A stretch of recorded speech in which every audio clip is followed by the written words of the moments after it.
حضرت عثمان ابن عفان۔ یہ کون تھے؟ یہ حضور اکرم صلی اللہ علیہ وسلم کے دوہرے داماد ہیں۔ نبی پاک علیہ السلام نے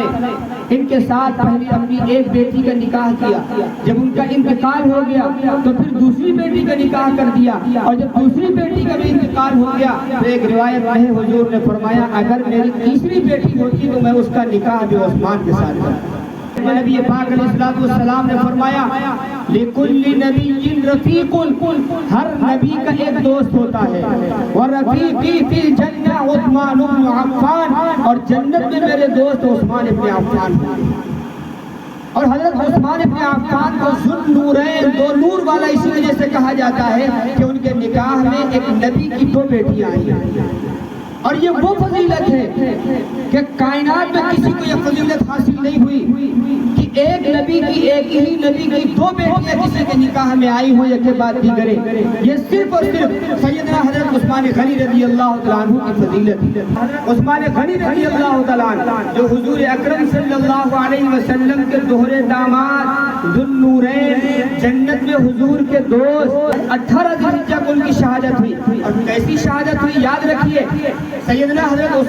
حسین رضی اللہ تعالیٰ عنہ پر تو 3 دن تک پانی بند رکھا گیا، لیکن سیدنا عثمان غنی رضی اللہ تعالیٰ عنہ پر 40 دن تک پانی بند رکھا گیا۔ دشمنوں نے ان کے گھر کا محاصرہ 40 دن تک کیے رکھا ہے، اور کون ہے؟ خلیفہ ہے، بادشاہ ہے، اور صرف اس لیے مقابلہ نہیں کر رہے ان دشمنوں کا کہ ہمارے نبی کا شہر ہے، ہمارے نبی کا شہر مسلمانوں کے خون سے رنگین نہ ہو، لڑائی جھگڑا نہ ہو، میرے نبی صلی اللہ علیہ وسلم کو قبر اطہر کے اندر تکلیف ہوگی کہ عثمان تم نے یہ کیا کر دیا، میرے شہر کو رنگین کر دیا، کہیں ایسا نہ ہو، اس لیے دشمنوں کا مقابلہ نہیں کیا۔ حالانکہ چاہتے دشمنوں کو مقابلہ کر سکتے تھے، اپنی جان دے دی، لیکن نبی صلی اللہ علیہ وسلم کی حرمت کا سودا نہیں کیا، نبی صلی اللہ علیہ وسلم کے شہر کے تقدس کو پامال نہیں ہونے دیا۔ سیدنا عثمان غنی رضی اللہ تعالیٰ عنہ مکان کے اندر ہیں، 40 دن سے محاصرہ ہے۔ حضرت عثمان اپنے مکان کی چھت پر آتے ہیں، جو دشمن ہیں گھیرے ہوئے ہیں ان کو مخاطب کر کے کہتے ہیں کہ اے دشمنوں، اے باغیوں، کسی مسلمان کو 3 وجہ سے قتل کیا جا سکتا ہے،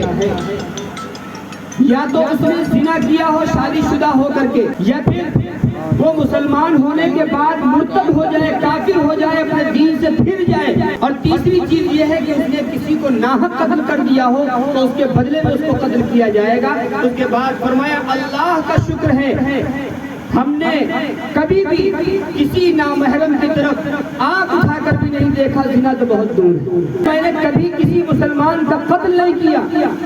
اور تیسری بات فرمایا کہ میں ابھی اپنے اسلام پر، دین پر قائم ہوں، اور میں کلمہ پڑھ رہا ہوں تمہارے سامنے کہ اشہد ان لا الہ الا اللہ، اشہد ان لا الہ الا اللہ، واشہد ان محمدا عبدہ ورسولہ، میں گواہی دیتا ہوں اللہ کے سوا کوئی معبود نہیں، اور میں گواہی دیتا ہوں کہ حضرت محمد مصطفیٰ صلی اللہ علیہ وسلم یہ اللہ کے بندے اور اللہ کے رسول۔ لیکن دشمنوں کا مقصد تو کچھ اور تھا، باغیوں کا مقصد تو کچھ اور تھا، خوارج اور اسلام کے دشمن چاہتے تو کچھ اور تھے، وہ شہید کرنا چاہتے تھے اور اسلام کے جرنیل کو مٹانا چاہتے تھے، وہ اپنے راستے سے ہٹانا چاہتے تھے، اس لیے وہ نہ مانے۔ 40واں دن تھا، جمعے کا دن ہے، حضرت عثمان غنی رضی اللہ تعالیٰ عنہ اچانک آنکھ لگ گئی، اونگ آ گئی، خواب دیکھا کہ ہمارے آقا حضرت محمد مصطفیٰ صلی اللہ علیہ وسلم اور ان کے دونوں ساتھی یعنی حضرت ابوبکر صدیق رضی اللہ عنہ، سیدنا حضرت عمر فاروق رضی اللہ عنہ، تو حضرت عثمان غنی رضی اللہ عنہ نے خواب دیکھا کہ حضور ان دونوں اپنے ساتھیوں کے ساتھ تشریف لائے اور فرمایا عثمان کیا تم پیاسے ہو؟ حضور نے ایک ڈول لٹکایا اور فرمایا عثمان پانی پی لو۔ اس کے بعد آنکھ کھل گئی، فرمایا کہ مجھے تراوٹ محسوس ہو رہی ہے، میں نے ڈول سے جو پانی پیا ہے خواب کے اندر، اور ایک روایت میں ہے خواب دیکھا کہ حضور تشریف لائے ان دونوں اپنے ساتھیوں کے ساتھ اور فرمایا کہ عثمان جلدی کرو میں تمہیں لینے آیا ہوں، تم روزے سے ہو، افطار ہمارے ساتھ کرنا۔ اور ایک روایت میں ہے جمعے کا دن تھا، فرمایا عثمان جلدی کرو جمعہ ہمارے ساتھ پڑھنا۔ بیدار ہوئے آنکھ کھلی تو اپنی بیوی سے فرمایا کہ میری شہادت کا وقت قریب آ گیا ہے۔ تھوڑی دیر کے بعد ایک شخص تھا جس کا نام تھا کنانہ ابن بشر، اور کچھ لوگ اس کے ساتھی حضرت عثمان غنی رضی اللہ تعالیٰ عنہ کے مکان کی پیچھے کی چھت پھاند کر کے اندر آ گئے۔ ساتھ میں ایک اور شخص تھا سودان بن حمران، اور ایک شخص تھا عمرو بن حمق، اور دو دیگر باقی لوگ تھے۔ وہ آئے، سب سے پہلے کنانہ ابن بشر جس کا نام تھا، اس کے ہاتھ میں لوہے کا راڑ تھا، اس نے حضرت عثمان غنی رضی اللہ تعالیٰ عنہ کے سر پر مارا، جس کی وجہ سے آپ بے ہوش ہو کر کے پیچھے گر گئے، تاب نہ لا سکے۔ اور جس وقت یہ حملہ ہوا ہے اس وقت سیدنا عثمان غنی رضی اللہ تعالیٰ عنہ قرآن کی تلاوت فرما رہے ہیں۔ پھر ایک اور شخص جس کا نام سودان ابن حمران تھا، اس نے دوسری لاٹ ماری ہے لوہے کی، جس کی وجہ سے آپ کے ماتھے سے خون کا فوارہ نکلا ہے، اور وہ خون قرآن مجید کے ان اوراق پر گرا ہے، اور خاص طور سے وہ آیت جو آپ پڑھ رہے تھے اور سامنے صفحہ کھلا ہوا تھا، فَسَيَكْفِيكَهُمُ اللَّهُ وَهُوَ السَّمِيعُ الْعَلِيمُ، جس کا محاورے میں ترجمہ کیا جائے تو اس کا ترجمہ ہوتا ہے کہ اللہ ان سے نمٹ لے گا، اللہ ان سے نمٹ لے گا۔ اس کے بعد دشمنوں نے بے حرمتی کی ہے قرآن مجید کی، اور حضرت عثمان غنی رضی اللہ تعالیٰ عنہ ان کی شخص تھا جس نے ان کی بیوی کو تماچا مار دیا۔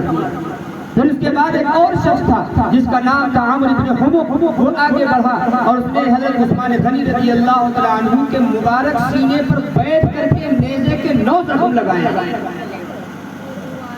بلاخر ایک اور شخص آگے بڑھا اور اس نے تلوار سے حضرت عثمان غنی رضی اللہ تعالیٰ عنہ کا سر قلم کیا۔ اتنی دردناک شہادت، اور جس وقت تلوار سے وار کیا تو حضرت عثمان غنی رضی اللہ تعالیٰ عنہ کی بیوی تھی جن کا نام تھا نائلہ، انہوں نے اپنا ہاتھ اس طرح کر دیا تلوار کے وار سے ان کے ہاتھ کی انگلیاں 3 انگلیاں کٹ گئی۔ دردناک شہادت تھی۔ عصر کے جمعے کا دن تھا، عصر کی نماز کے بعد یہ واقعہ پیش آیا۔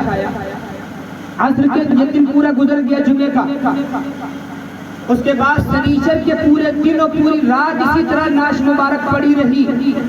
صحابہ کرام چونکہ حج پر گئے ہوئے ہیں، مدینے میں صحابہ کی تعداد تھوڑی ہے، باغیوں کی تعداد زیادہ ہے، سنیچر کا پورا دن اسی طرح گزر گیا۔ اس کے بعد اتوار کا پورا دن گزرا، پھر اتوار کی شام میں 17 صحابہ کرام نے حضرت عثمان غنی رضی اللہ تعالیٰ عنہ کا لاشا اٹھایا، کفن دیا، جنازے کو، ان کی میت کو مدینے کے قبرستان جنت البقیع کے اندر رات کے اندھیرے میں دفن کر دیا۔ اسلام کے تیسرے خلیفہ سیدنا عثمان غنی رضی اللہ تعالیٰ عنہ حضور اکرم صلی اللہ علیہ وسلم کے دوہرے داماد، ان کی شہادت 18 ذی الحجہ کو ہوئی۔